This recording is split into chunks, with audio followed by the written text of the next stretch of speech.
Welcome back to the show, everybody. Check out these headlines here. Rio de Janeiro invests in crypto Web3 wars. We're going to cover it.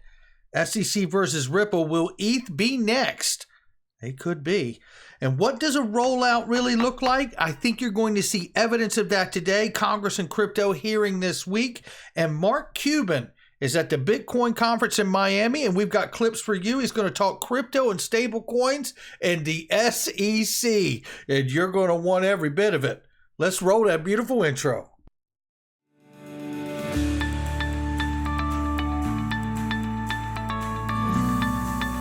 Digital Perspectives with Brad Kimes. Come on in.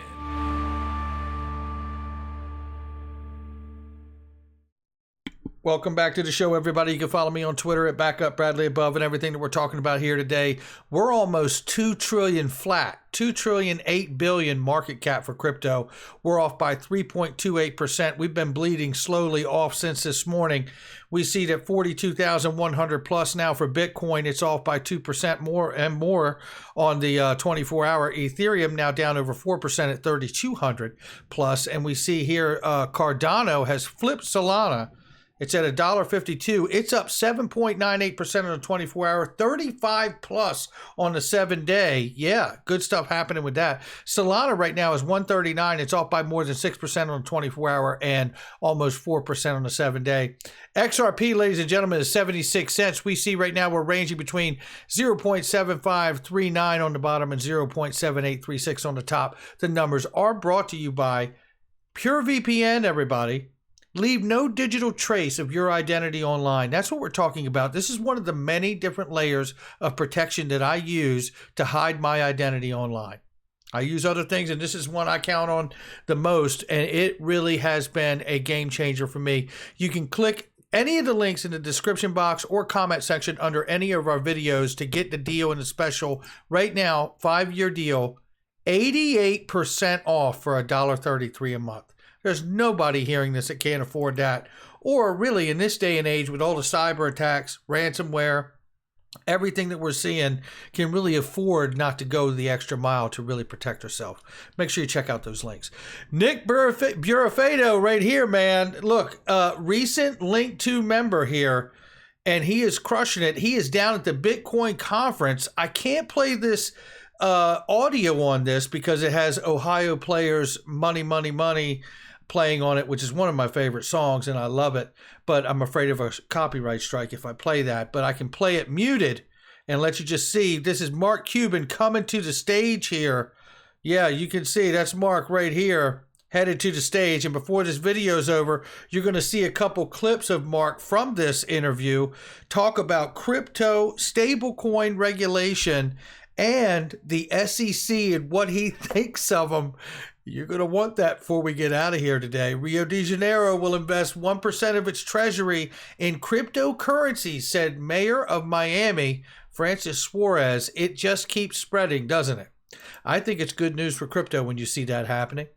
And in case you missed it, You Today says Web3 users just want money without exchanging it for goods and services, according to Dogecoin developers last week. This is a part of the Web3 wars, ladies and gentlemen, is what this is here. Elon Musk took shots, obviously we all know that, at the different Web3 founders and things of that nature. Web3, in my mind, I don't know what it is at your house, it's Ethereum. And it's the Ethereum founders. And here we see also the creator of Doge, or one of the founders of Doge here, developer Billy Marcus, has once again called out Web3 community as well. We come down here. There's a reason I'm showing you all of this, so let me set it up here. Musk has previously stated that Dogecoin is fundamentally better than anything he's ever seen in the crypto industry. The main reason behind such a statement were Dogecoin fees and speed, which allows for a greater number of transactions for a lower cost than Bitcoin. Now, I have been saying this for a long time, not about Dogecoin, but about the Bitcoin fees and the long transaction times with Bitcoin. Not about the Dogecoin fees, but about Bitcoin fees and the transaction time with Bitcoin, But Web3 brings the principle of decentralization, to the web, where users of the internet will be the only owners of their data. The concept become possible with further development of blockchain and decentralized technologies.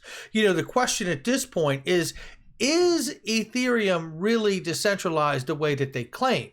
You know, we do have evidence of Joseph Lubin very quickly teaching investors in the early days in the fundraise how to disguise their identities and create multiple fake emails. This is his words, teaching this to investors, which is fraud, right?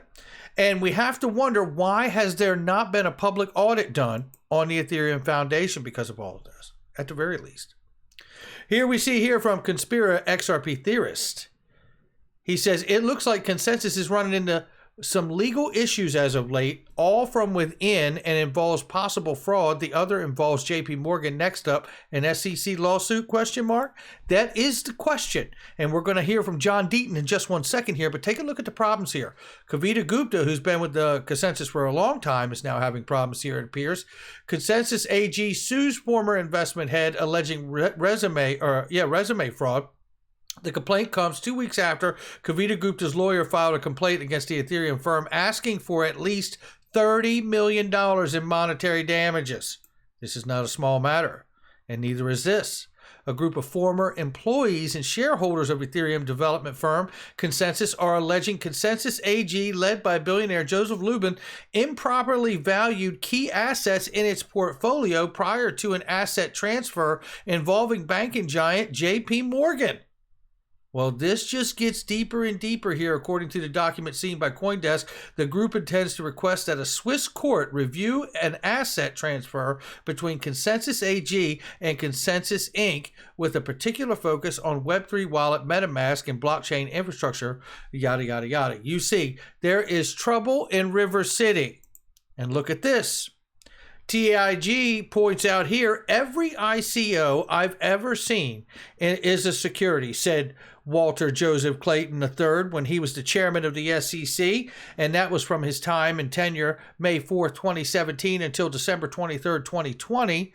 The main point of the SEC's lawsuit demonstrate why the case was the last straw for crypto enthusiasts. After all, Ethereum held an unregistered initial coin offering known as ICOs in 2014 with no repercussions, while Ripple never held an ICO and got sued.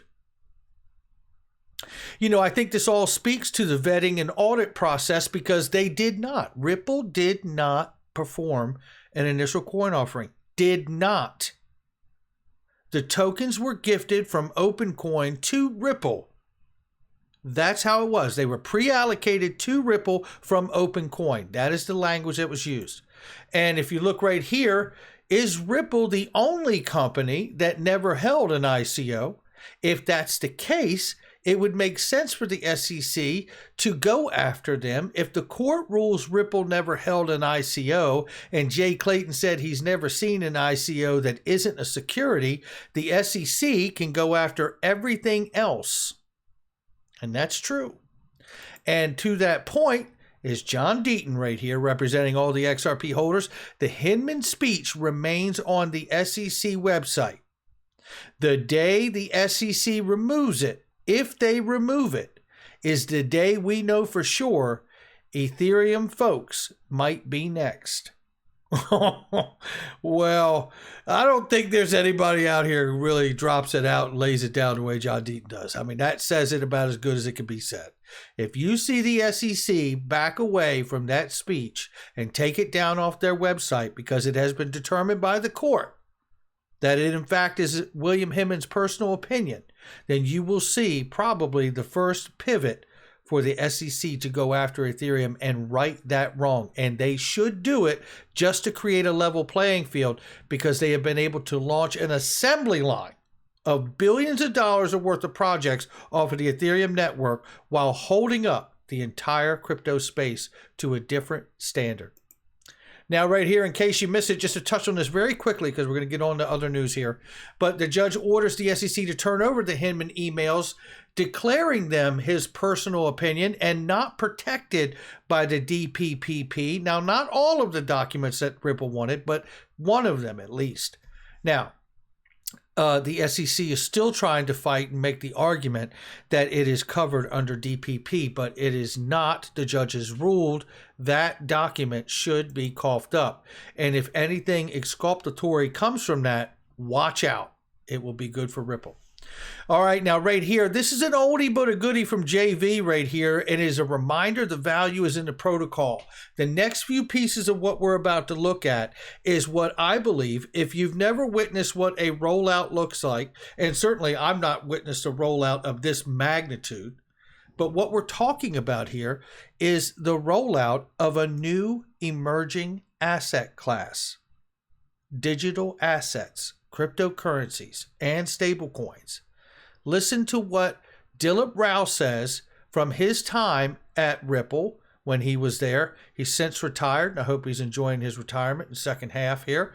But I will say, listen to this, because this is from, I don't know, probably 2018 timeframe, somewhere around there. And listen to what Dilip Rao says. So Ripple has been working with banks rather than against them for the last 5 years to develop a solution that will be acceptable to them, meet the compliance requirements of regulators around the world, to then deliver a high-speed, real-time, cross-border payment platform. If you look at the way networks work today, the friction is between networks, and blockchain is simply one more network. So saying one blockchain will cover the whole world is like saying we should all be with AOL or Yahoo for the internet, and that would have solved all our problems. As we know that the internet has not grown up that way. So having multiple blockchains for different use cases is good, but you can't really talk across them. So interoperability is kind of a key problem that Ripple has sought to solve. We think that by connecting networks, you will get the greatest benefit in terms of removing friction in the movement of value around the world. We do this through something called the Interledger protocol. This is an open protocol invented by Ripple, but now being run as an open standard by more than 300 organizations that participate in the W3C committee for it. So the idea here is that a bunch of people who have an interest in making the movement of value frictionless will collaborate to build a new protocol to enable ledgers to connect with each other. Now, we are taking all of the parallels for the development of this protocol from the internet itself. And if you look at the way email works, it's because of a standard protocol, TCP/IP, that enables information to be moved in packets around the world without your necessarily having to build bespoke integrations with people from other parts of the world. So using the same model, we have developed the Interledger protocol, which will ultimately allow a ledger in country A to talk to a ledger in country B without having to be on the same platform. This, we think, is going to solve for the Internet of Value. We are all I think you can get the gist of it from there, but you see the length of time that Ripple has had relationships with the banking financial world, right? To add to that, you know, we're hearing about protocols, and there will not be one protocol to rule them all. That's the reason they have ILP, the Interledger protocol, because just like IP for the internet that we're using right now, ILP allows the interoperability between things like the XRP ledger and other ledgers to facilitate that cross communication to provide one ubiquitous federated experience of the internet, including the settlement and movement of value around the world. Now, with that being said, the tone is set. U.S. banks from group to offer USDF stablecoin. You know, this is a rollout. What you're seeing here is the FDIC, Federal Deposit Insurance Group, right? One of the key industry key regulators said the coin addresses the consumer protection regulatory concerns for non-bank issued stable coins. Now, I went over this about a week ago, but stay with me here, because the reality is that they're testing this across 5 large banks, right? And why are they doing this? Because you know that they're about to regulate stable coins. And how do we know that? Because the U.S. government, to address the ramifications of cryptocurrencies on January 20th, that's right, 3 days from now, the investigation is titled Clearing Cryptocurrency, the Energy Implications of Blockchains. This is where they're going to look at these protocols that could be used in the way the Ledger could, or Bitcoin's network, right? And so on and so on and so forth. And specifically, they're going to look at the energy consumption of these things, whether it be Ethereum or Bitcoin or the XRP Ledger, right? So All of this becomes very, very important when we talk about interest in learning about the energy consumption of blockchains and environmental concerns, because these things that will be adopted, I believe, will be for the future, and they will need to be carbon neutral or on a path to become carbon neutral, as Ripple and the XRP ledger is by 2030, right? So here, looking at this, I'm not going to read all of this to you, but that's what January 20th is about. So we're not done yet either, because now we got Mark Cuban, who was talking this morning at the Bitcoin conference in Miami. Let me set this up for you. And he's going to lay this down about too many blockchains out here right now. And we've had this conversation before on the channel. We've also heard from CEO from FTX say this, talking with David Schwartz. He sees 4 or 5 protocols really becoming like a part of this federated experience for the expansion of the internet to move and settle value, right?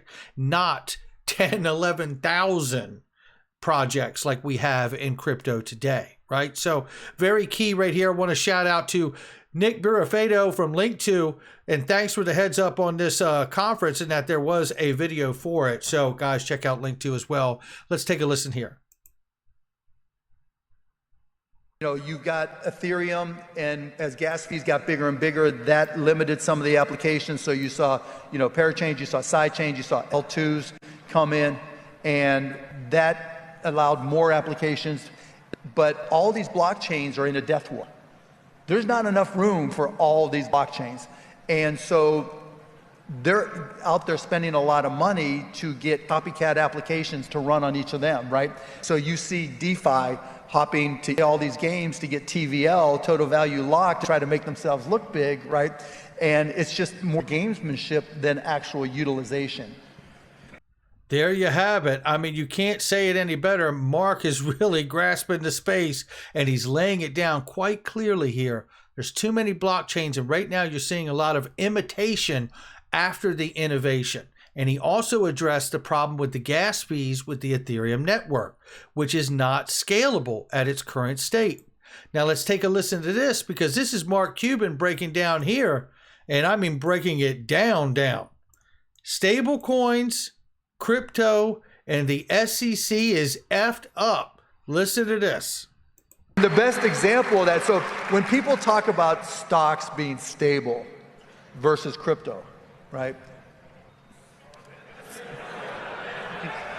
You know, they're fucked up. And so, versus crypto, right? Just look at the OTC and the bulletin board markets, where you can have bankrupt companies trading billions of shares, and they're bankrupt, and it's okay.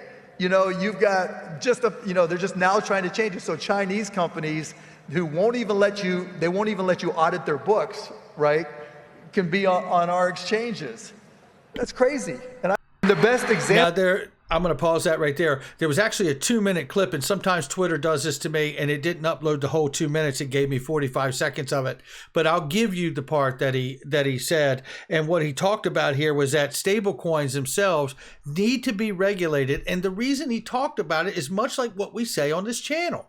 You've got to hold these private stable coins to a heightened prudential. Now, I'm paraphrasing, but you have to hold these things to a heightened prudential, because if you don't, you are going to set these up for a disaster. Now, whether you're a libertarian like myself or some other, you know, affiliation, the way you think things should roll, at the end of the day, it goes against my grain too. But I also understand there's people out here that want to do bad things, and you're going to have some kind of regulation. Now, whether that really means to go as far as like the current government in the U.S. wants to do and hold private stable coins to a federally chartered banking charter, you know, that's a conversation for another day. It certainly can work that way, but it could work without having to do that too, right? And it could certainly have the oversight that they need. But I'm not going to start getting into the weeds on that. I just get into the point that he does make the point that you're going to have to regulate this market no matter what.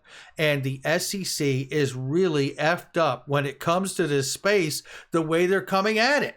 And that is where we are on this day, ladies and gentlemen. I tell you, You know, I really do believe that there is a possibility in the next 12 to 18 months, the way Brad Garlinghouse said just a couple months ago over in Saudi Arabia at a conference there, that we will see the U.S. put out the kind of legislation we need to begin to open the way for innovation for the cryptocurrency space and this new emerging asset class to really begin to take off the way the internet did.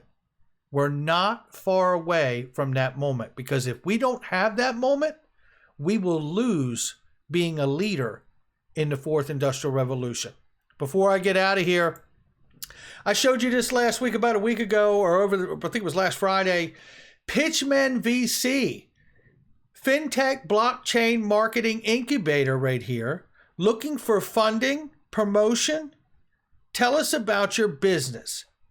If you have a project or a business, not so much an idea, they're looking for a project or a business, tell them about it. Contact them, tell them about your business, what you have, and whether you're looking for funding and promotion. And if they can help you, they will reach out to you. That's the way that goes. Make sure you hit the like, subscribe, leave a comment below, share with somebody you know, hit that notification bell so you don't miss a thing. Ladies and gentlemen, Ledger Nano. Yeah, I use it. Been using it for years. I love it. But guess what else they got? Ledger Live. And now you can buy and sell and hold your own crypto. Not your crypto, not your keys. Well, it is in Ledger Nano, and using Ledger Live, you can buy crypto inside of that platform and never leave your cold storage wallet. Make sure you check that link out as well. I'll catch all of you on the next one.